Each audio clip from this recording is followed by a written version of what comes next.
3 days after we buried Margaret, I sat at the head of the mahogany conference table in my company headquarters. The room still smelled like furniture polish and old coffee. My son Brian shifted in his chair beside his wife Courtney, who leaned forward with a smile that could freeze water. My lawyer Harold Patterson was running late, and the silence hung heavy between us. Then Courtney spoke, her voice dripping with false sweetness. "Now that the old woman is gone, you'll put the company in my son's name and fend for yourself." I touched the envelope in my jacket pocket and smiled quietly. The door opened. Harold walked in carrying his briefcase. Harold settled into his chair and placed his briefcase on the table.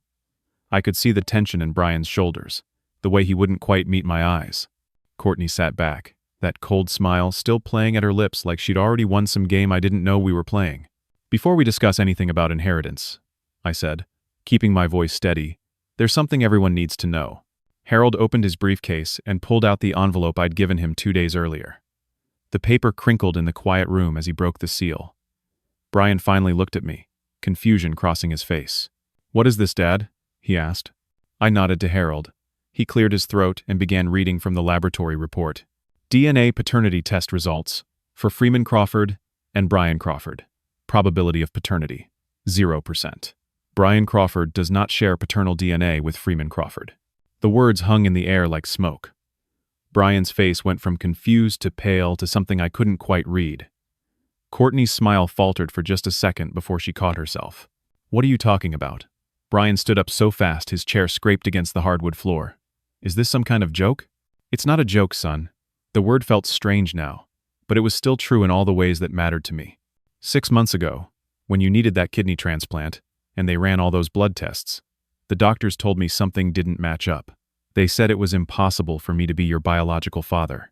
Margaret had been alive then. I remember the doctor's uncomfortable expression, the way he'd suggested, "We do a more comprehensive test." I'd gone alone, not wanting to upset Margaret during Brian's health crisis. The results had come back definitive. I hired a private investigator, I continued. Did a lot of digging. Your mother had an affair 36 years ago with a man named Scott Jennings. He worked in the accounting department at the textile mill where your mother was a secretary, before I met her. Scott died in a car accident when you were 2 years old. Brian sank back into his chair. His hands trembled as he gripped the armrests. "You've known this for 6 months? You've known this whole time and you never said anything?" Your mother was dying. I wasn't going to destroy her last months with this revelation. I waited until after we buried her to tell you. Out of respect for Margaret. Courtney's eyes had been darting back and forth during this exchange, and now she stood up slowly. Her hand rested on Brian's shoulder, and I saw something shift in her expression. The shock was gone, replaced by something calculating. "Well," she said, her voice taking on a different tone entirely, "this changes everything, doesn't it?" She reached into her purse and pulled out a manila folder. Where had that come from? She placed it on the table and slid it toward Harold. "Actually, Freeman, I'm relieved. This makes things much simpler." Harold opened the folder, his brow furrowing as he scanned the contents. "What is that?" I asked. Courtney's smile returned, sharper now. "That is an itemized list of every single dollar you spent on Brian from the day he was born until today. Private school tuition at Riverside Academy, $250,000.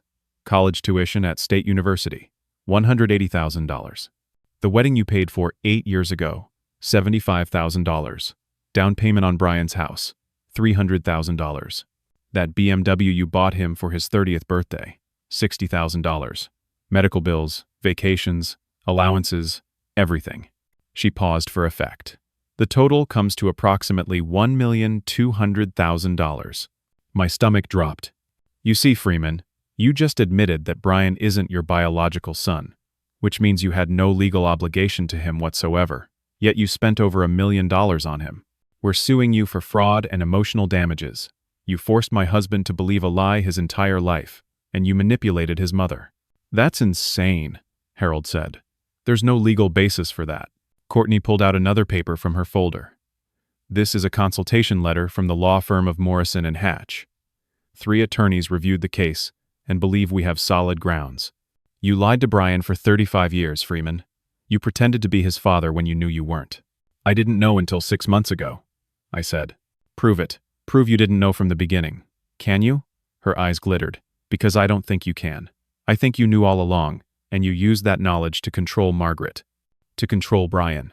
Brian was staring at the table, his jaw clenched.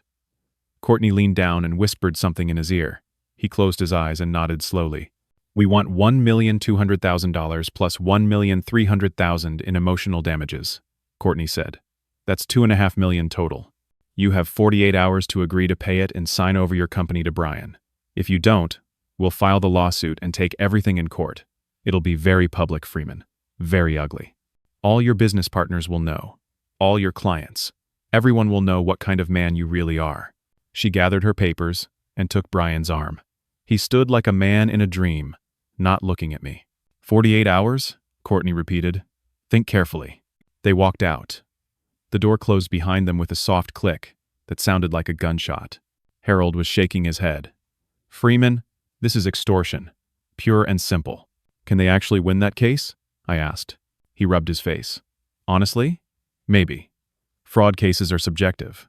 If they can convince a jury that you knew all along, or that Brian suffered genuine emotional harm from the deception, even though you weren't the deceiver, a sympathetic jury might award damages. And even if we win, the legal fees alone could run $300,000, plus the damage to your business reputation." I sat in that conference room long after Harold left, staring at the empty chairs, wondering how my attempt to reveal the truth had become a weapon pointed directly at my heart. The next morning, I went to the office like I had every weekday for 35 years. Crawford Precision Manufacturing occupied a 50,000 square foot facility on the east side of town. We made specialized components for medical devices and aerospace applications. 120 employees depended on this company. Annual revenue was around $18 million. I'd built it all from nothing, starting in a garage with a single lathe and a dream. My accountant, Patricia Hughes, knocked on my office door around 10. She looked nervous, clutching a folder against her chest. "Come in, Patricia." She sat down across from my desk, but wouldn't meet my eyes. "Mr. Crawford, there's something I need to tell you. Something I should have told you a long time ago." A cold feeling settled in my stomach. "What is it?" 3 years ago, Mrs. Crawford came to see me. She asked me to transfer 30% of your company shares into Brian's name. The world tilted. "What?" She had all the proper documentation, signed papers. She said you'd agreed to it verbally, but were too busy with the new contracts to handle the paperwork yourself. She asked me to process it quietly, so it could be a surprise, I thought. Patricia's voice cracked. "I thought it was legitimate estate planning between spouses. I'm so sorry." I felt like I'd been punched. "Show me the documents." She opened the folder with shaking hands. There it was, all official and legal. Margaret's signature, notarized. A gift transfer of 30% of Crawford Precision Manufacturing to Brian Crawford, dated 3 years ago. "The shares are in his name now?" I asked. "Yes, sir. Have been for 3 years. I'd built this company with my own sweat and blood, and Margaret had given away a third of it without even telling me. No, not Margaret. Courtney. Courtney had done this, somehow. After Patricia left, I sat alone in my office.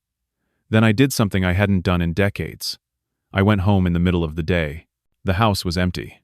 Brian and Courtney had their own place across town. Thank God. I walked through the rooms Margaret and I had shared for 38 years. Everything still smelled like her perfume. In our bedroom, I opened Margaret's side of the closet. I started going through her things, looking for, what? I didn't even know. Some explanation, some reason. In the bottom drawer of her antique desk, I found a small leather journal with a brass lock. The key was taped to the back. My hands shook as I opened it. Margaret's handwriting filled the pages. I flipped to entries from 5 years ago and started reading. April 15th. Courtney took me to lunch today at that lovely bistro downtown. She's such a thoughtful girl. We talked for 3 hours. She's worried about Brian's stress at work. She thinks Freeman is too hard on him sometimes. June 3rd. Courtney visits almost every day now. She's become like the daughter I never had. She understands things about Brian that I never noticed. She says Brian feels like he's living in Freeman's shadow. September 22nd. Courtney thinks I should do more to secure Brian's future. She's right. Freeman won't be around forever, and Brian needs to know he'll be taken care of. I worry I haven't been protective enough of my son. The entries went on. Page after page of Courtney's influence, slowly growing. Margaret writing about how Courtney would confide in her, share concerns, plant little seeds of doubt about me. Never anything overt. Always subtle. Always wrapped in concern and love. Then, 3 years ago, February 8th, Courtney suggested something today. She thinks I should transfer some company shares to Brian as a gift. That way, he'll have real ownership, real security. Freeman might not understand, but I think it's the right thing to do. Brian works so hard at that company. He deserves to have a real stake in it. February 20th. I did it. I transferred 30% of the shares to Brian's name. Courtney helped me with all the paperwork. She knows a notary who came to the house. It's done. I feel good about it. Brian's future is secure now. I haven't told Freeman yet. I'll tell him when the time is right. But she never had. The time had never been right. I kept reading, watching, as Courtney's influence deepened. Margaret never questioned it. She trusted Courtney completely, saw her as an ally, a friend, another mother to Brian. I closed the journal and sat on the bed Margaret and I had shared. The woman I loved had been manipulated for years, and I'd never seen it happening. I'd been too busy building the business, making money, providing for our family. I'd missed everything. The certified letter arrived that afternoon. Brian and Courtney had filed the lawsuit. $2,500,000 in damages. They also demanded I relinquish my remaining 70% of company shares to Brian. The legal papers cited intentional infliction of emotional distress and fraudulent misrepresentation of paternity. Attached were notarized statements from 3 of my own employees, people I'd worked with for years. Statement 1, from Jack Torres, my production manager. Mr. Crawford has been forgetting important meetings and making confused decisions over the past 6 months. He seems disoriented and unable to focus. Statement 2, from Linda Marshall, my sales director. Mr. Crawford verbally abused me in front of clients last month. He accused me of things I didn't do and seemed paranoid and unstable. Statement 3, from Robert Yang, my HR manager. Mr. Crawford has been acting erratically, accusing employees of theft without evidence. His behavior has created a hostile work environment. Every word was a lie. I'd never done any of those things. But there they were, notarized and official, from people I'd trusted. I called Harold Patterson. We met at his office that evening. "This is bad, Freeman," he said after reviewing everything. "The lawsuit is public record now. I've already gotten 3 calls from your business partners asking what's going on. Those statements are complete fabrications," I said. "I believe you, but proving they're false will take time and money. And meanwhile, your reputation is being destroyed." He paused. "Freeman, I hate to say this, but you might want to consider settling. Give them something. Not everything they're asking for, but enough to make this go away." "You want me to pay them for lies?" "I want you to protect what's left of your business and your life." I left Harold's office and drove around for hours, past the company I'd built, past the house where Brian grew up, past the church where Margaret and I got married. My phone rang. I didn't recognize the number. "Mr. Crawford? This is David Brennan from Horizon Medical Devices, one of my biggest clients." "Hello, David. Listen, Freeman, I'm calling about our contract renewal. We need to put it on hold for a bit, just until you get your, personal situation sorted out. Nothing personal. Just company policy when there are questions about leadership stability." "I understand," I said, though I didn't. He wasn't the last call that night. 2 more clients expressed concerns. The bank called about reviewing our line of credit. The walls were closing in, and I could feel Courtney's hand pushing them. I tried calling Brian every day for the next 3 days. He never answered. I left messages. I sent texts. Nothing. On the 4th day, he finally picked up. "What do you want?" His voice was cold, a stranger's voice. "I want to talk to you, son. Please, let me explain." "Don't call me that. I'm not your son. The DNA test proved it." "Brian, I only found out 6 months ago. I swear to you. The day those kidney transplant tests came back, that's when I learned the truth. I was trying to protect your mother's memory by waiting to tell you. You should have told me immediately. The second you found out? You're right. Maybe I should have. But Margaret was dying, and I couldn't bear to pile that on top of everything else she was dealing with." Silence on the other end. Then, Courtney told me about the 30% shares Mom gave me. "Did you know about that?" My heart sank. "No. I just found out. Did you know?" Courtney found the documents in Mom's files 2 years ago. She showed me then. 2 years. Brian had known for 2 years that he owned part of my company, and he'd never said a word to me. "Why didn't you tell me?" I asked. Courtney said it was better to wait. That if I told you, you'd try to take them back or manipulate the situation. She said Mom gave me those shares because she knew you'd never voluntarily share control. "Brian, that's not true. Your mother and I always planned to leave you everything. You're our only child." "Was I?" Or was I just the reminder of Mom's affair, the bastard you got stuck raising? The bitterness in his voice cut deep. I never once thought of you that way. I raised you. I loved you. I still love you.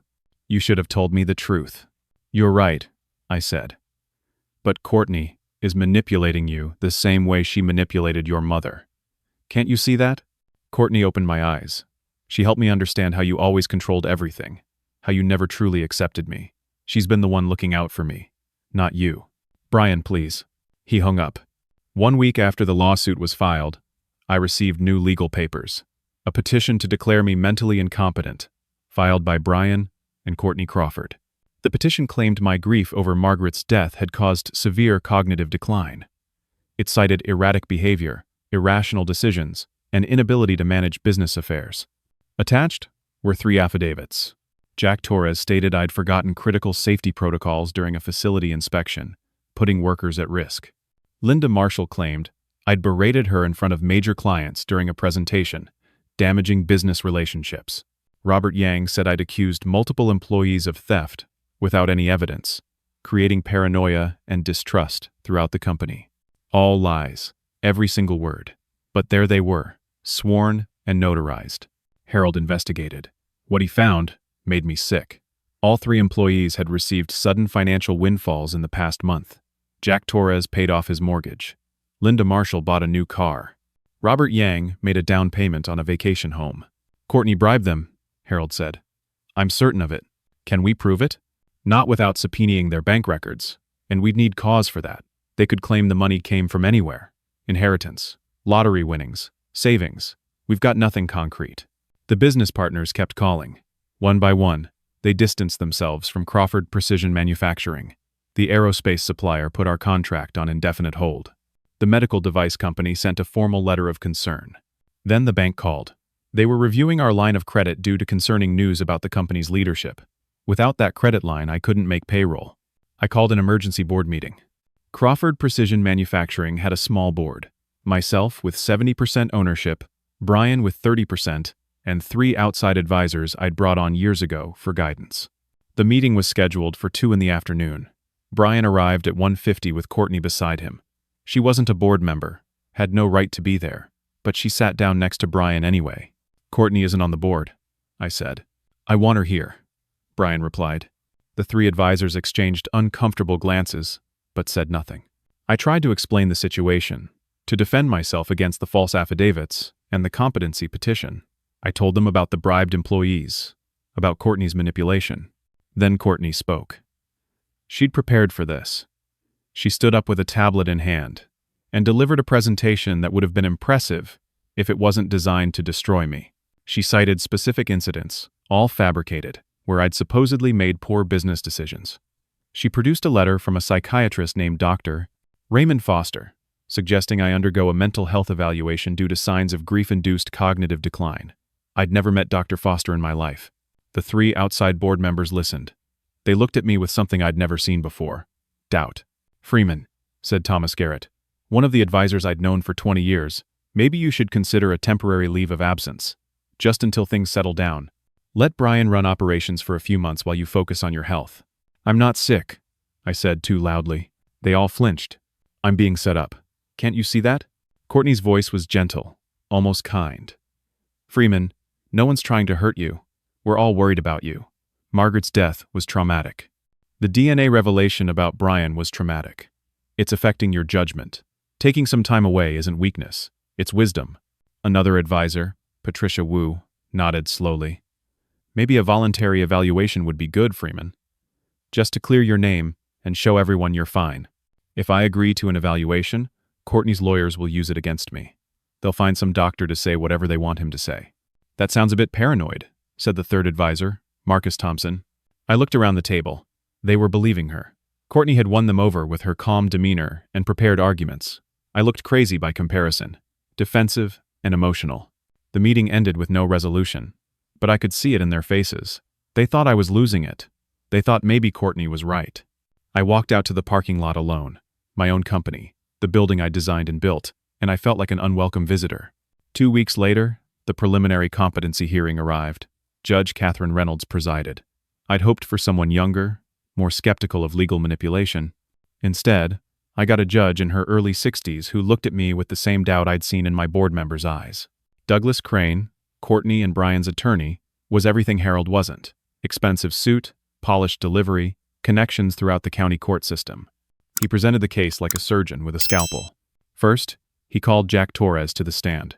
Jack wouldn't look at me as he took the oath. Then he described, in careful detail, an incident that never happened.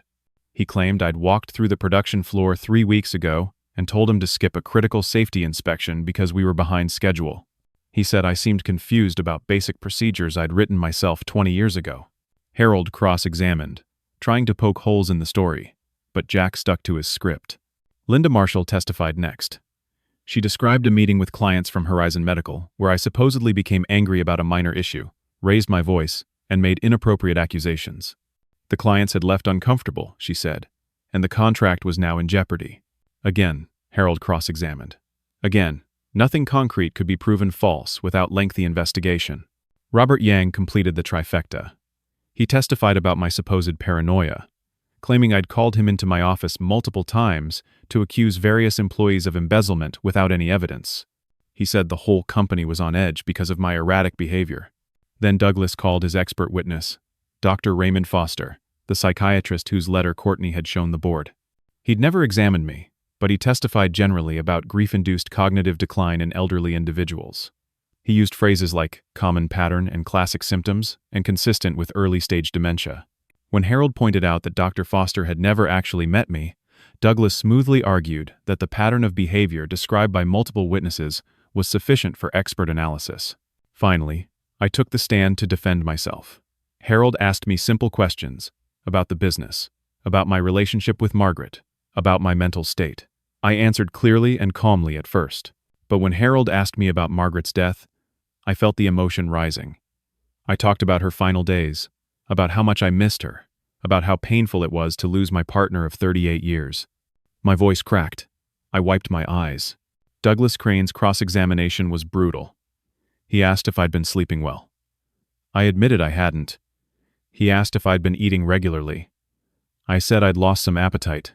He asked if I'd been having trouble concentrating. I said grief was distracting. Yes. He took every normal symptom of mourning and painted it as evidence of decline. Mr. Crawford, isn't it true that you revealed this DNA test to your son just days after his mother's funeral, during what must have been the most difficult time of his life? I thought he deserved to know the truth. Or did you do it because your judgment was impaired by grief? Because you weren't thinking clearly about the consequences? No, You devastated your son, destroyed his sense of identity, and then acted surprised when he hired an attorney. Does that sound like clear thinking to you? I had no good answer. Judge Reynolds listened to everything. Then she made her ruling. She said there was sufficient concern to warrant precautionary measures. She issued a temporary restraining order, preventing me from making major business decisions without court approval. This included signing contracts, hiring or firing employees, or transferring assets. She appointed a temporary conservator to oversee the business, an attorney named Gregory Marshall. I later learned Gregory played golf with Douglas Crane every Thursday. The judge scheduled a full competency hearing in 60 days. Until then, I was effectively locked out of my own company.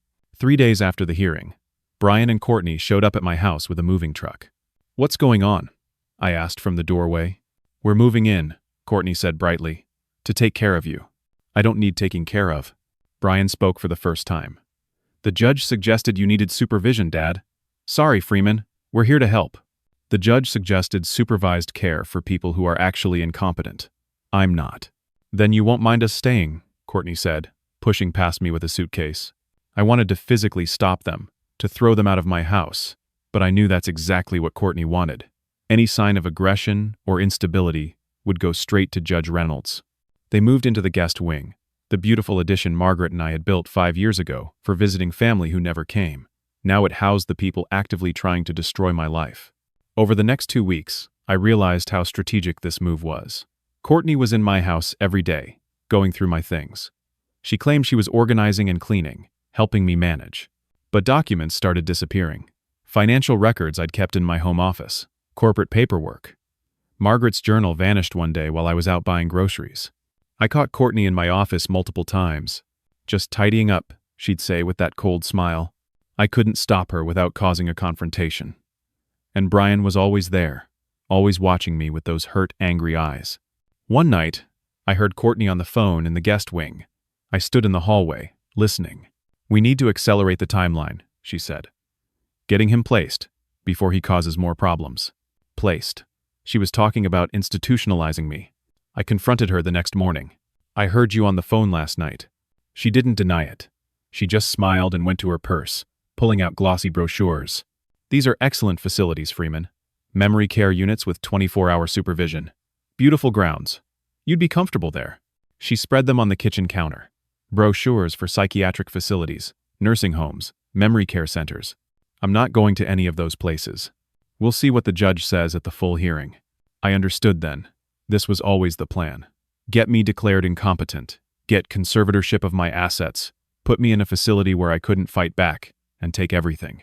The company, the house, every dollar I'd earned. And Brian was going along with it. My son, the boy I'd raised, was helping his wife destroy me. That afternoon, desperate and alone, I remembered something. Margaret had mentioned a safe deposit box once, years ago. I'd forgotten about it until now. She'd said something about keeping important papers separate, just in case. I went to our regular bank, but they had no record of a second box. Then I tried the 2 other banks in town. At the third one, First National, the clerk found it. A safe deposit box in Margaret's name, with me listed as a co-signer. I went into the private viewing room and opened the box with shaking hands. Inside, $50,000 in cash, wrapped in bank bands. Margaret's wedding ring from a brief first marriage I'd almost forgotten about, before we met. And a sealed envelope with my name on it, in Margaret's handwriting. "To Freeman, if I'm gone." I opened it with trembling fingers and read, "My dearest Freeman, if you're reading this, I'm dead, and I suspect Courtney has made her move. I'm so sorry. I've been weak and blind, and I've let her manipulate me for years. I know about Courtney's plan. Not all of it, but enough. She wants the company. She's been working on Brian, turning him against you, making him believe you don't value him. I tried to stop it, but I didn't know how. I was afraid of losing my son. The share transfer was wrong. She convinced me it was right, but I know now it was part of her larger scheme. I'm sorry for betraying your trust. There's something else you need to know. I recorded a conversation with Courtney 2 years ago. I was starting to suspect her motives, and I wanted proof. The recording is on a thumb drive in this box. Listen to it. Use it to protect yourself. And Freeman, I know the truth about Brian's paternity. I've always known. I should have told you 36 years ago, but I was ashamed and scared. Scott Jennings was a mistake. A brief affair during a rough patch in our marriage, before we were as strong as we became. I'm sorry I never told you. I'm sorry I left you to discover it the way you did. Please forgive me. Please protect yourself from Courtney. And please, if you can, forgive Brian. He's not evil. He's just weak and easily influenced, like I was. I love you. I've loved you every day of our marriage, even when I didn't show it well. Margaret. At the bottom of the box was a thumb drive. I took everything and drove home, my mind racing. I went straight to my computer, locked the office door, and plugged in the drive. 2 files. 1 video, 1 audio. I clicked the video first. Margaret's face appeared, looking thin and tired. This was recent, maybe 6 months before she died. Freeman, if you're watching this, I'm gone. I've recorded this because I need you to know the truth about Courtney. She explained everything in the video. How Courtney had befriended her, slowly and patiently. How the friendship had deepened until Margaret trusted Courtney completely. How Courtney had started suggesting things, planting ideas, manipulating Margaret's love for Brian into a weapon against me. She's clever, Margaret said on the screen. She never pushes too hard. She makes you think every idea is your own. But I started seeing the pattern. Every suggestion she made served her interests, not Brian's, not ours. Then Margaret said something that made my blood run cold. I hired the same private investigator you used to research Brian's paternity. I had him investigate Courtney, Freeman, she's having an affair, with Brian's business partner, Trevor Walsh. They've been seeing each other for at least 3 years. The video continued. Margaret had ordered DNA tests on Brian and Courtney's daughter, Emma, the sweet little 4-year-old girl I'd played with at family dinners, who called me Grandpa. Emma isn't Brian's biological daughter, Margaret said on the screen. She's Trevor Walsh's child. The DNA results are in this safe deposit box with this recording. I never told Brian because I wanted to protect Emma. But I'm leaving this information for you to use if you need it. Margaret's face on the screen looked directly at the camera. I'm sorry I was so weak. I'm sorry I let her use me. But I'm giving you the tools to fight back. The recording on this drive is Courtney admitting her plans. Use it. Protect yourself. And Freeman, I love you. Always have, always will. The video ended. I sat in stunned silence. Then I opened the second file, the audio recording. Courtney's voice came through the speakers, clear and unmistakable. You know Brian deserves that company, Margaret. Freeman's been holding him back for years. If you transfer those shares now, Brian will have control when the time comes. Margaret's voice, weak and uncertain. I don't know, Courtney. Freeman built that company from nothing. And Brian works there every day. Freeman won't be around forever. You need to protect your son's future. Transfer the shares as a gift. Don't tell Freeman. He'll just fight it and make everything complicated. More conversation. Courtney's voice smooth and persuasive. Then the part that sealed her fate. When Freeman's gone, Brian will finally be free to run things properly. With your help, we can make sure everything goes to Brian. The company, the house, all of it. Freeman doesn't need to know until it's too late. That sounds like you're planning something, Margaret said. I'm planning Brian's future. Our future. Your grandson deserves a legacy, Margaret. Don't let Freeman's pride stand in the way of that. The recording ended.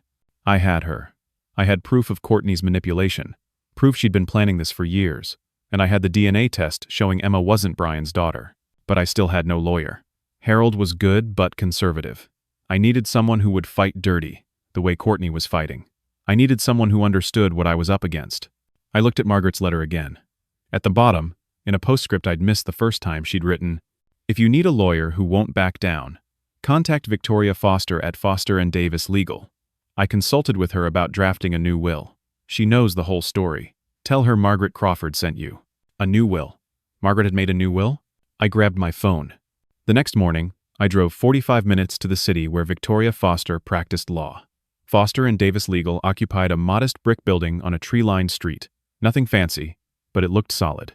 The receptionist, a young man with careful eyes, looked up as I entered. "I'm Freeman Crawford. I need to see Victoria Foster. It's urgent." "Do you have an appointment?" "No, but Margaret Crawford was her client. She told me to come here." Something shifted in his expression. "Please wait. I'll check." He disappeared through a door. 5 minutes later, he returned. "Miss Foster is traveling out of state. She'll be back in 2 weeks. I can schedule you an appointment then." 2 weeks. The full competency hearing was in 7 days. Is there any way to reach her sooner? I'm Margaret Crawford's widower, and I'm in serious legal trouble. He looked sympathetic but shook his head. "I'm sorry, sir. Miss Foster is handling a complex case in California. She's unreachable until she returns." I left my contact information and walked back to my truck, defeat settling over me like a heavy coat. That afternoon, Gregory Marshall, the court-appointed conservator, called an emergency board meeting. I wasn't even sure it was legal for him to do that, but I showed up anyway. All 3 outside board members were there. Brian sat at the other end of the table. Gregory stood at the head like he owned the place. "Gentlemen," he said, "I've been reviewing Crawford Precision's financial situation and current contracts. Given the ongoing leadership uncertainty and the departure of 2 major clients, I'm recommending that Freeman Crawford be removed as CEO and chairman for the company's stability." "You can't do that," I said. "The court gave me oversight authority, Mr. Crawford. I can recommend what's in the company's best interest." Thomas Garrett spoke up. "Freeman's been running this company successfully for 35 years. With respect, Mr. Garrett," Gregory said smoothly, "the landscape has changed.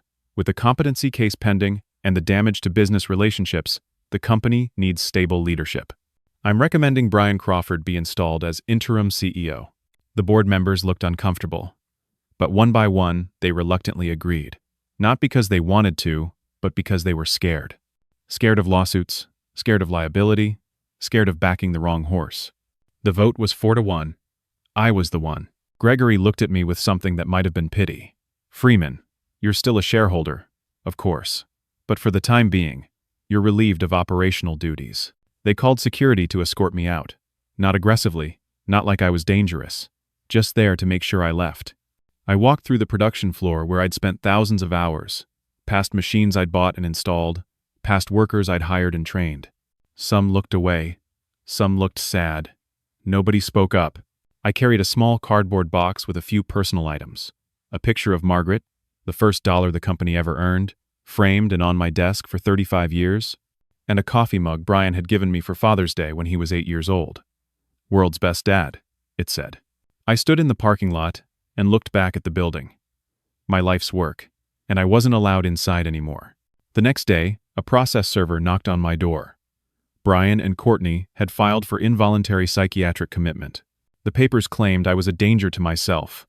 They cited depression following Margaret's death, erratic behavior, and instability.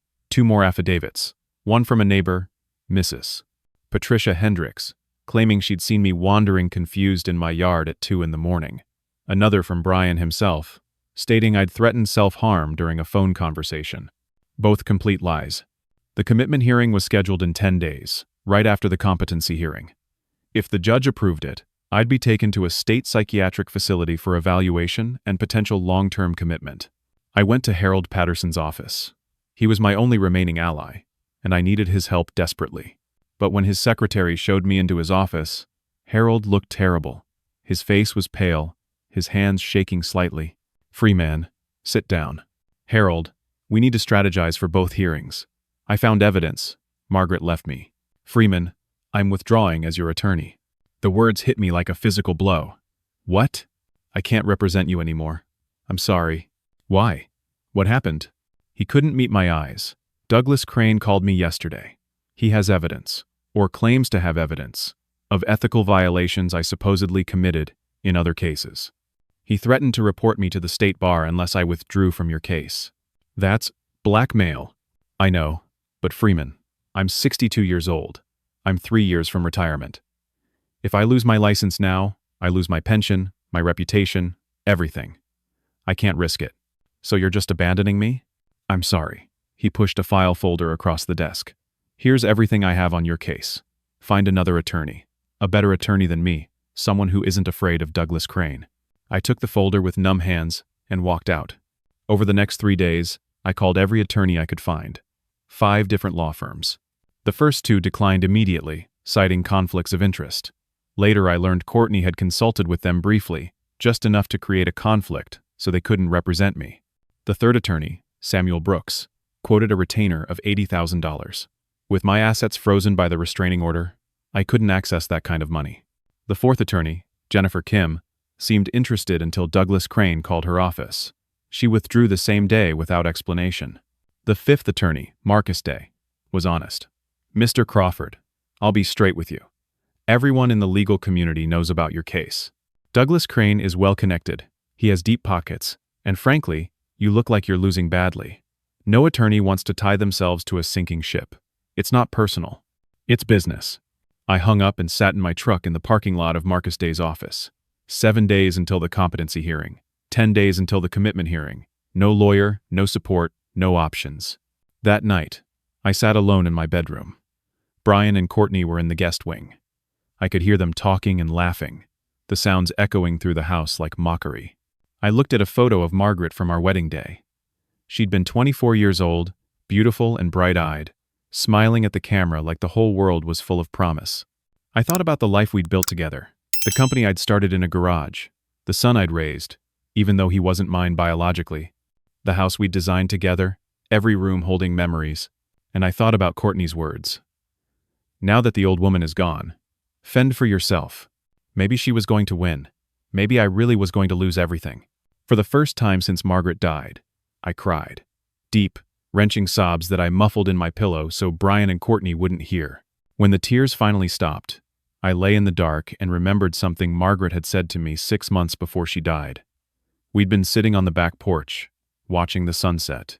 She'd seemed distant, sad. "Freeman," she'd said, "if anything happens to me, remember that I always trusted you. Look for the truth where you least expect it." At the time, I'd thought it was just philosophical rambling. Now I wondered if she'd been giving me a clue. Look for the truth where you least expect it. I got up and went to Margaret's closet. I'd been through it already, but maybe I'd missed something. I started at the top shelf, going through hat boxes and old purses. Nothing. Then, I pulled out an old shoebox, labeled Brian Baby Years, in Margaret's handwriting. I'd seen it before but hadn't opened it. Just baby photos and mementos, I'd thought. Inside were pictures of infant Brian, a hospital bracelet, a lock of fine baby hair. At the very bottom, an envelope with a thumb drive inside. A note was attached. Play this if you need to know. I'd already found one thumb drive in the safe deposit box. This was a second one. I took it to my computer and plugged it in. The thumb drive contained the same two files I'd already seen, the video and audio recording. But there was a third file I'd missed before, a PDF document. DNA test results for Emma Crawford and Brian Crawford. Probability of paternity, 0%. DNA test results for Emma Crawford and Trevor Walsh. Probability of paternity, 99.97%. Emma wasn't Brian's daughter. She was Trevor Walsh's child. I sat back and thought about everything I now had. The audio recording of Courtney manipulating Margaret, the video of Margaret explaining the whole scheme, the DNA test proving Courtney's affair, and Emma's true paternity. It was enough. It had to be enough. But I still needed a lawyer. The next morning, my phone rang. Unknown number. Mr. Crawford? This is Victoria Foster. My assistant told me you came by the office. I cut my trip short when I heard Margaret Crawford's widower was looking for me. Relief flooded through me. Thank you for calling. Can you come to my office today? I have time at 2. I was there at 1:30. Victoria Foster was a woman in her early 50s, with sharp eyes and silver-streaked dark hair. She shook my hand firmly and gestured to a chair. Margaret came to see me 18 months ago, she said without preamble. She told me about Courtney, about the manipulation, about her fears for what would happen after she was gone. We drafted a new will together. A new will? Yes. Margaret wanted to protect you. The will supersedes the share transfer to Brian. It revokes that gift and restores all shares to you. It also leaves you the house, all personal assets, everything. She specifically wrote that she recognized she'd been manipulated and wanted to correct her mistakes. Victoria opened a file on her desk. The will is legally sound, properly witnessed, fully executed. However, there's always a however. Brian and Courtney's legal team is challenging it. They're claiming Margaret was mentally incompetent when she signed it. Sound familiar? Same tactic they're using on me. Exactly. The will challenge is scheduled for probate court, but it's been delayed because of all the other legal actions. It'll probably be 2 months before we get a hearing. I don't have 2 months. The competency hearing is in 6 days. Victoria leaned forward. Tell me everything. I spent the next hour explaining it all. The DNA revelation, the lawsuit, the bribed employees, the competency petition, the commitment filing, being thrown out of my own company. I told her about Margaret's recordings and the second DNA test. Victoria listened without interrupting. When I finished, she sat back and smiled. Mr. Crawford, may I represent you? You take this case? Margaret was my client, and she trusted me with her most important wishes. Besides, I really don't like people like Courtney and Douglas Crane. They give lawyers a bad name. She paused. I'm going to need to hear those recordings and see that DNA test. I had copies on a thumb drive in my pocket. I handed it over. Victoria spent the next 2 days preparing. She subpoenaed the 3 employees who'd given false affidavits. She filed motions challenging the competency petition. She worked 16-hour days. The morning of the competency hearing, I met her at the courthouse. I was terrified but no longer alone. Judge Catherine Reynolds took the bench. Douglas Crane sat at the plaintiff's table with Brian and Courtney. Victoria and I sat opposite them. Douglas presented his case first. He called the 3 employees again. Jack Torres, Linda Marshall, Robert Yang. Each one repeated their lies about my supposed erratic behavior. Then Brian took the stand. He looked uncomfortable, wouldn't meet my eyes. Douglas led him through testimony about my alleged instability, my emotional outbursts, my declining mental state. Has your father, Freeman, has he ever threatened to harm himself? Douglas asked. Brian hesitated. He said he didn't know how much more he could take. Did you interpret that as a threat of self-harm? I was worried. Yes. It was all carefully worded to sound alarming, without being an outright lie. Courtney took the stand next. She delivered a performance worthy of an award. Tearful concern, gentle descriptions of my supposed decline, insistence that she only wanted what was best for me. I love Freeman, she said, actually producing tears. He's been like a father to me. Watching him deteriorate has been heartbreaking. I just want him to get help. Douglas introduced Dr. Raymond Foster's written opinion about grief-induced cognitive decline. Then, Victoria stood up for cross-examination. She started with Courtney, her voice calm and professional. Mrs. Crawford, You testified that you and Margaret were very close, correct? Yes, like mother and daughter. Did you ever discuss the company with Margaret? Freeman's plans for succession? Sometimes, in passing. Just family talk. Just family talk. Victoria walked to her table and picked up a small audio player. Your Honor, I'd like to introduce Defense Exhibit A. Douglas objected, but Victoria had already filed the proper motions. The judge allowed it. The courtroom fell silent, as Courtney's voice filled the space, crystal clear. When Freeman's gone, Brian will finally be free to run things properly. With your help, we can make sure everything goes to Brian. The company, the house, all of it. Freeman doesn't need to know until it's too late. Courtney's face went white. Brian sat up straight, confusion crossing his face. He'd never heard this recording. Douglas jumped to his feet. Your Honor, the authenticity of this recording is questionable. We have no proof. Victoria smiled. The recording was made by Margaret Crawford herself, as evidenced by Defense Exhibit B. She handed up Margaret's video, which she'd already loaded on a tablet. The judge watched the video. Margaret's voice, Margaret's face, Margaret specifically stating she'd recorded Courtney because she suspected manipulation. Judge Reynolds looked at Courtney with new eyes.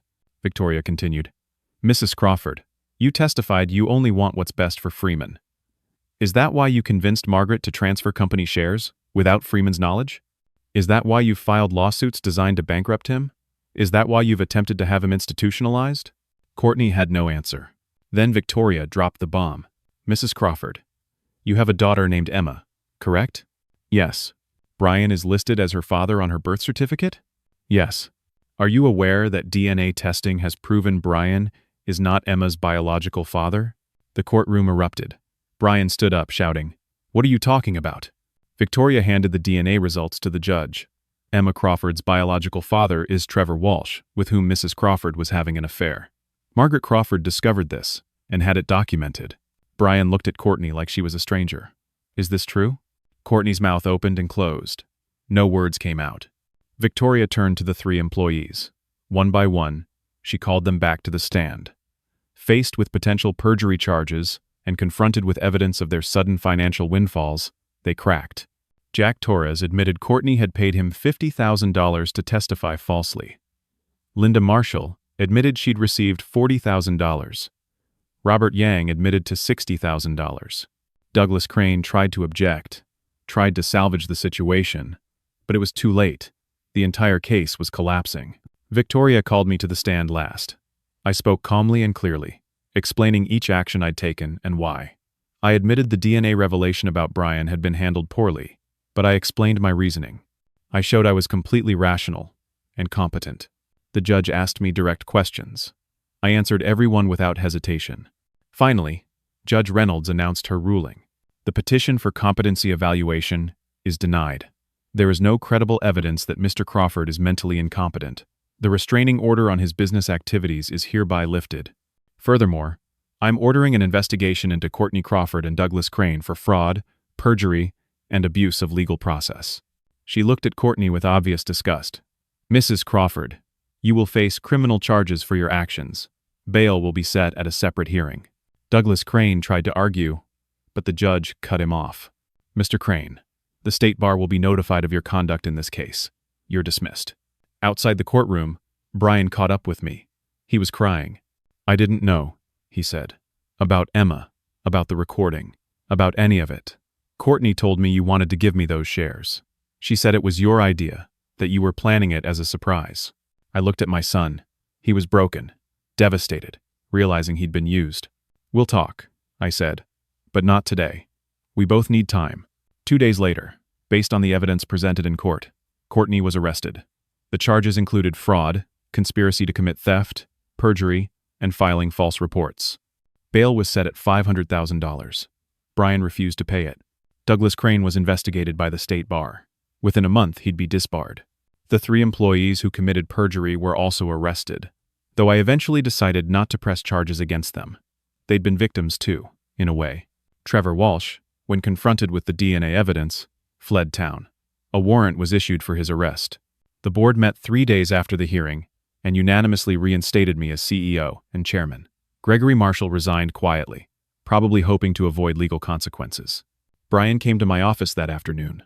I'm resigning from the company, he said, I can't work here anymore. I can't face you or anyone else. I could have fought it. I could have convinced him to stay. But maybe he was right. Maybe we both needed a clean break from what the company had become. I'll give you a severance package, I said. 6 months' salary. You don't owe me anything. You worked here for 12 years. You earned it. He took it. Later, I heard he used the money to start a small woodworking business on the other side of town. Something simple, something his own. Margaret's second will went through probate. With Courtney facing criminal charges and the audio recording proving manipulation, Brian withdrew his challenge to the will. The probate court validated it without contest. I owned 100% of Crawford Precision Manufacturing again. The house, all assets, everything was legally mine. But I didn't want it anymore. Not the way it was. I ran the company for 2 more years, rebuilding relationships with clients, restoring trust, making the business stable again. Then I sold it to a larger corporation for $22 million. I structured the sale with a specific provision. Brian received $500,000 as a gift. Not an inheritance, not a legal obligation. A gift from a father to his son. He called me when he got the check. Why? He asked. Because you're my son. That's all the reason I need. We started meeting for coffee once a month. Slowly, carefully, we rebuilt something. Not what we'd had before, but something new, honest at least. We talked about the past. He told me how insecure he'd always felt working for me, how he'd wondered if he measured up. I told him I was sorry I hadn't been better at showing love, that I'd confused providing with parenting. The DNA test doesn't matter, I told him one day. I chose to be your father every single day for 35 years. That's what makes someone a parent, not biology. Choice. He cried. I cried. We were both broken in different ways, but maybe that meant we could understand each other better. Courtney was convicted of fraud and conspiracy. She got 5 years in prison. Trevor Walsh was eventually caught in Arizona and got 3 years. Emma, the innocent 4-year-old caught in all of this, needed a home while Courtney was in prison. Trevor refused to take responsibility. Social services became involved. I did something that surprised everyone, including myself. I petitioned for temporary guardianship. The judge asked me why. Because she's a little girl who doesn't deserve to suffer for her mother's crimes. Because I'm the only grandfather she's ever known. Because family isn't just blood, Your Honor. It's love and commitment, and showing up when things are hard. The judge granted my petition. Emma has been with me for 3 years now. She's 7 years old, smart, and funny, and resilient. She calls me Grandpa. Brian visits every week, and even though he's not her biological father, he's the only father she's ever known. We're teaching her that families come in all shapes, that love matters more than genetics. I enrolled her in a good school, got her into therapy to help process everything. She's thriving. I visit Margaret's grave every Sunday. I tell her about Emma, about Brian, about how we're all healing in our own ways. I plant roses around her headstone, the yellow ones she loved. We did okay, didn't we? I say to the stone. Not perfect, but okay. I'm 68 years old now, retired, comfortable, finally at peace. I have time to read, to garden, to play with Emma. Brian and I have dinner every Sunday. We'll never get back what we lost, but we're building something new. Some people ask me how I survived it all, how I fought back when everything seemed lost. The truth is, I survived because I had to, because the alternative was worse than the fight, because Margaret gave me the tools I needed, even from beyond the grave, because sometimes the only way out is through.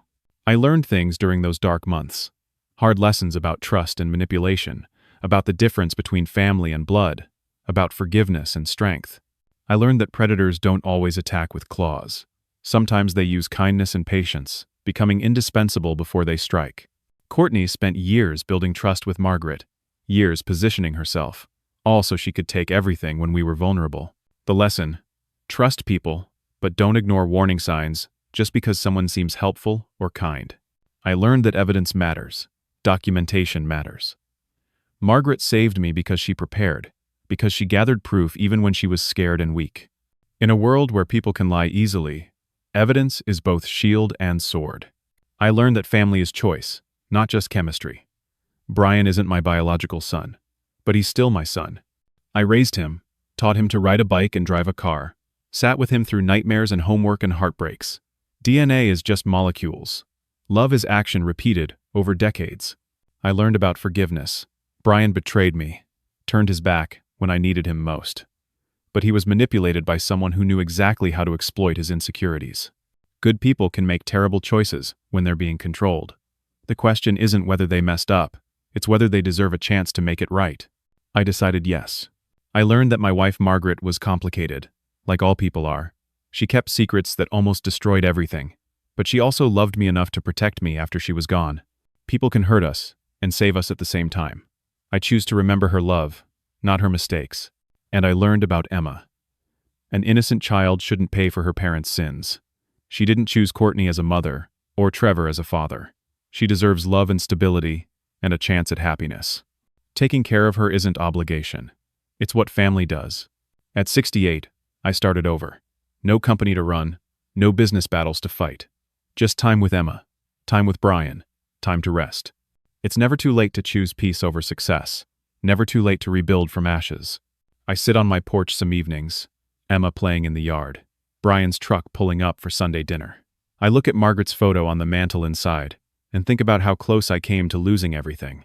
The fight changed me, made me harder in some ways, softer in others. Taught me that winning isn't always about keeping everything. Sometimes it's about knowing what's worth fighting for. The true measure of a life isn't what you accumulate. It's what you're willing to fight for when someone tries to take it away. And sometimes, winning means letting go of the need for revenge and choosing instead to build something better from the ruins. I think about you listening to this story, and I wonder, have you ever faced someone who smiled to your face while planning your destruction? Have you ever had to fight for what's rightfully yours against people who should have been on your side? What would you have done in my place? Leave a comment below and share your thoughts.